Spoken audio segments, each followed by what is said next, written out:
নুন আনতে পান্তা ফুরাতো যে সংসারে, সেখানে আজ কর্মসংস্থানের আলো ছড়াচ্ছে ছোট্ট এই কারখানা। অভাবের দেওয়াল ভেঙে উঠে দাঁড়িয়েছেন তিনি। কটূক্তি আর সামাজিক চাপকে পাশ কাটিয়ে এগিয়ে গেছেন নিজের শক্তিতে। শিখারানী প্রমাণ করেছেন নারী শক্তির কাছে কোনো বাধা স্থায়ী নয়। যে নুন থাকতে পান্তা থাকতো না, পান্তা থাকতে নুন থাকতো না, এটা বাস্তবতা। জয়নগর ইউনিয়নের ঠাকুরপাড়া এলাকায় সংগ্রামী পরিবারে বড় হওয়া শিখারানী এখন অনেকের কাছে দৃঢ়তার প্রতীক। মাধ্যমিক শেষে তাড়াতাড়ি বিয়ে হয় তার। এরপর সংসারের বাস্তবতা স্বামীকে ঠেলে দেয় মালয়েশিয়ার শ্রমবাজারে। তখন থেকেই শুরু হয় নতুন পথ চলা। আমার স্বামীর কম বেশি আর্থিক সহযোগিতা দিয়ে বিদেশ পাঠাইছি। এই কিছু কম্পোস্ট করি স্বামীর টাকা আর আমার টাকায় আমার ছেলের আমি রাশিয়ায় পাঠাইছি। ঘরের কাজ সামলিয়ে নিজেকে ভিন্নভাবে প্রকাশ করতে চেয়েছিলেন তিনি। এনজিওর প্রশিক্ষণে সেই পথ হয় আরও স্পষ্ট। বাড়ির আঙিনায় স্বল্প পরিসরে কম্পোস্ট উৎপাদন শুরু হয়। মান ভালো হওয়ায় চাহিদা ও পরিসর বাড়ে, আর এই ছোট্ট উদ্যোগই শেষে বদলে দেয় তার জীবন। সব মশার বিরুদ্ধে সুরক্ষা দিতে এলো বসুন্ধরা এক্সট্রিম অ্যারোসল। মশার বিরুদ্ধে এক্সট্রিম সুরক্ষা। আমি 2009 সালে সিআইজির সদস্য হই। সেখান থেকে ভার্মি কম্পোস্টের প্রশিক্ষণ নেওয়ার পরে সামান্য 2টো শাড়িতেই আমি এই ভার্মি কম্পোস্ট তৈরি করা শুরু করি।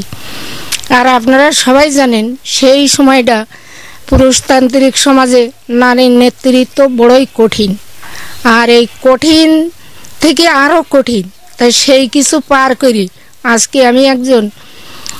সমাজ আমাকে কি মনে করবে জানিনি। তার কারখানায় বর্তমানে অনেকের কর্মসংস্থান হয়েছে। ভার্মি ও কেঁচো কম্পোস্ট উৎপাদনে তিনি পেয়েছেন একাধিক জাতীয় পুরস্কার। এই অর্জন তাকে শুধু অর্থনৈতিক নয়, রেখেছে সামাজিক মর্যাদায় এগিয়ে। যত সরকারি বেসরকারি প্রতিষ্ঠান আছে আমি শিখারানী আমাকে এক ডেকেছি নি, তাই যে মন্ত্রণালয় হোক না কেন, এটা আমার খুব ভালো লাগে।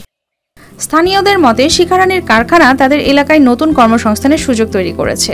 শিখার সাফল্যে তারা বিশ্বাস করেন চেষ্টা থাকলে অভাব কোনো বাধা নয়। এই ভারী কম্পোস্ট আমাদের এলাকায় শিখারানীর প্রথম উদ্যোক্তা হয়েছি। তারপরে আমরা নতুন এখন শুরু করছি।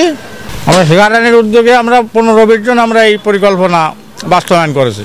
আমরা শিকার এখানে কাজকর্ম করি, গোবর টোবর টুকি পয়সা উপার্জন করি। প্রশাসন বলছে শিখারানীর নিজ উদ্যোগের তৈরি করা কর্মসংস্থান অবশ্যই প্রশংসার দাবিদার। এই ধরনের উদ্যোক্তাকে সব রকম সহযোগিতা দিয়ে পাশে আছেন তারা। এই শিখারানীর মতোই আপনারা নিজেরাও ভার্মি কম্পোস্ট তৈরি করেন, মাটির স্বাস্থ্য সুরক্ষায় অবদান রাখেন, এবং ইতিমধ্যে আমরা শিখারানীকে বেশ কয়েক জায়গায় বিক্রির জন্য আমরা লিঙ্ক আপ করে দিয়েছি এবং আমাদের উপজেলা কৃষি অফিসেও বিভিন্ন সময়ে যে সার প্রয়োগ করা হয় কৃষকদেরকে উদ্বুদ্ধ করার জন্য, জনপ্রিয় করার জন্য আমরা ভার্মি কম্পোস্ট তার কাছ থেকে ক্রয় করছি। সীমিত সম্পদ থেকেও যে পরিবর্তন শুরু হতে পারে শিখারানীর যাত্রা সেটাই প্রমাণ করে।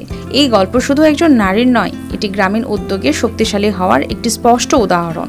তার লড়াই ও অর্জন আজ দেশের অসংখ্য নারী উদ্যোক্তার জন্য অনুপ্রেরণার উৎস হয়ে উঠেছে। News desk RTV।